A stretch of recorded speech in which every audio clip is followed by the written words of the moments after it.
ఏతావానస్య మహిమాతో ధ్యాయాంచ పూరుషః. యజుర్వేదం.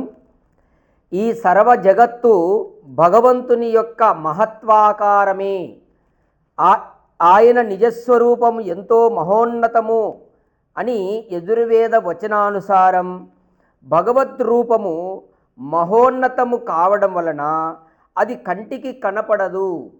చూడండి, భగవంతుడు చాలా మహత్వపూర్ణమైనటువంటిది కాబట్టి అది కంటికి కనిపించదు. ఎలా అంటే ఆ బృహద్రూపం సమస్త వ్యాపి కావడం వలన పాలలోని వెన్నలా కంటితో చూడజాలము.